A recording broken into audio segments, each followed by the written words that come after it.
Comprendre aujourd'hui pour défier demain. Droit et justice, économie, santé et bien-être, sport, société. Il n'y a en France personne pour défendre le principe d'inquisition, même si le principe de suspicion est en général admis. Pourquoi ?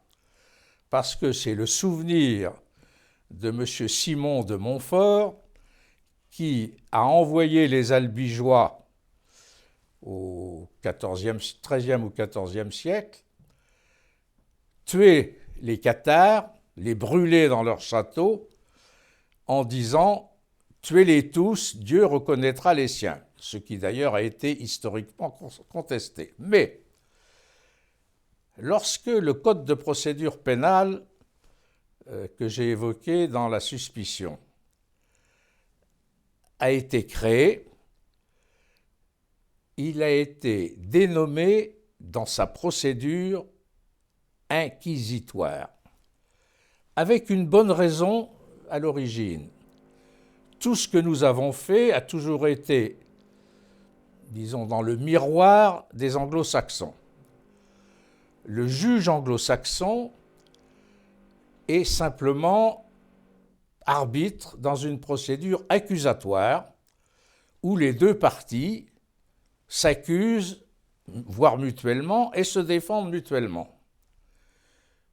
Ce système n'est pas valide en France parce que la crainte judicieuse ou justifiée est de voir que le riche qui accuse le pauvre a beaucoup plus de chances de le faire condamner que l'inverse.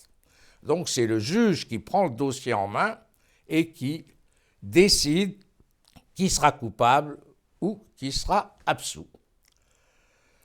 Ça intéresse bien les politiques parce que, comme ils n'ont pas de mémoire et comme ils ont complètement abandonné l'analyse du long terme pour s'installer dans le court terme, à chaque fois qu'ils peuvent coincer un de leurs concurrents dans le cadre d'une procédure inquisitoire, eh bien, ils préfèrent que de se débarrasser des mécanismes de ce type d'inquisition.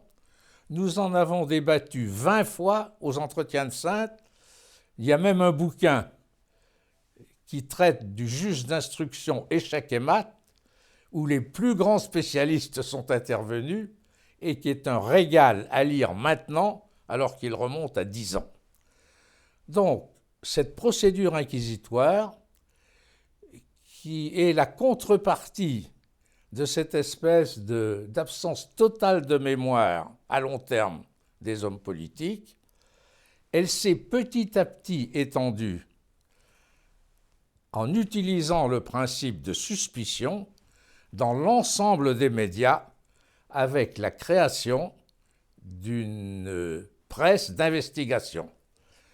Moi, j'ai connu la presse d'opinion jusque, disons, au moment de la guerre d'Algérie, où le retour des barbouzes a déclenché des systèmes occultes d'investigation qui se sont retrouvés dans les activités des médias. Mais ce sont deux sujets sur lesquels on devrait revenir: le principe de suspicion et le principe d'investigation chez les juges et les deux mêmes principes chez les médias.